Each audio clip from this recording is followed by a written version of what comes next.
अस्सलामु अलैकुम। वालेकुम सलाम जी। जी कौन और कहाँ से? लंदन से। लंदन से। मेरी बहन का नाम? नसीम अख्तर। मैंने अपनी बेटी के बारे में पूछना है। नसीम अख्तर बहन जी, फरमाइए क्या सवाल है बेटी के बारे में? पहले तो नंबर जे मेरी बेटी 28 साल की है। जी ठीक है। वज़न कितना है? वजन है 60 किलो। 60 किलो। अच्छा सवाल क्या है जल्दी से?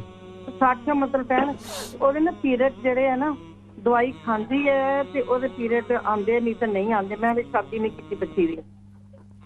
अच्छा ये पीरियड से कितना कितना अरसा से हो गया? मसलन भी ਜਦੋਂ ਵੀ ਸ਼ੁਰੂ ਤੋਂ ਹੀ ਨਾ ਵੈਸੇ ਇਸ ਤਰ੍ਹਾਂ ਕਿ 2 ਮਹੀਨੇ 3 ਮਹੀਨੇ 5 ਮਹੀਨੇ 6 ਮਹੀਨੇ। अच्छा हाँ दवाई खाए तो आते हैं, दवाई नहीं खाते तो नहीं आते? हाँ अंग्रेजी दवाई मतलब ले आके दे दी के ते खांदे। अच्छा ये कितना टाइम होगा टोटल? टोटल दवाई खांदे नहीं तकरीबन ये पीरियड की जो अनबैलेंस हुआ है, ये जब से रुकावट हुई है दवाइयाँ खाना शुरू की, कितना टाइम हो गया? हो ही गए 2-3 साल। 2-3 साल।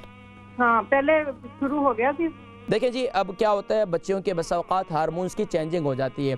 अब उसके अंदर बच्चियों की खुराक को सबसे पहले मेंटेन किया जाए। अगर बच्ची हमेशा जो है वो खुश्क ग़िज़ाओं का इस्तेमाल कर रही है, ख़ास तौर पर जंक फूड ज़्यादा खा रही हैं, यानी कि बर्गर पिज़्ज़ा और ये चीज़ें, और ख़ास तौर पर कोल्ड ड्रिंक का ज़्यादा इस्तेमाल है, तो सबसे पहले उससे आप परहेज़ करवाएं। दूसरा काम ये करें कि उसको ज़्यादा चीनी वाली चीज़ें इस्तेमाल ना करवाएं। तीसरा काम ये करें कि रात को सोते वक्त मेथी दाने को अपनी ज़िंदगी का ख़वातीन, अब ये देखें ये मुफीद आमा और आम लोगों को मैं ये बतलाता हूँ कि मेथी दाना जो नई भी बीमार हैं वो भी रात को इस्तेमाल कर सकते हैं। मेथी दाने को ग्राइंड कर लें और रात को सोते वक्त हल्दी वाले पानी के साथ इस्तेमाल करें, ये इंतहाई मुफीद है। अपनी बेटी से कहें कि रात को सोते वक्त 1 चम्मच जो है ग्राइंड किया हुआ मेथी दाना हल्दी वाला फ्रेश हल्दी वाला पानी बनाएं, उसको अच्छी तरह उबालें और फिर इसके साथ इसको इस्तेमाल करें कंटिन्यूसली, और कम से कम भी 3 महीने से इस्तेमाल करेंगे तो उसके बाद इंशाल्लाह आहिस्ता आहिस्ता इनके पीरियड अपनी जगह पर और आहिस्ता आहिस्ता इंशाल्लाह खुद ब खुद ये बेहतर हो जाएंगे इंशाल्लाह।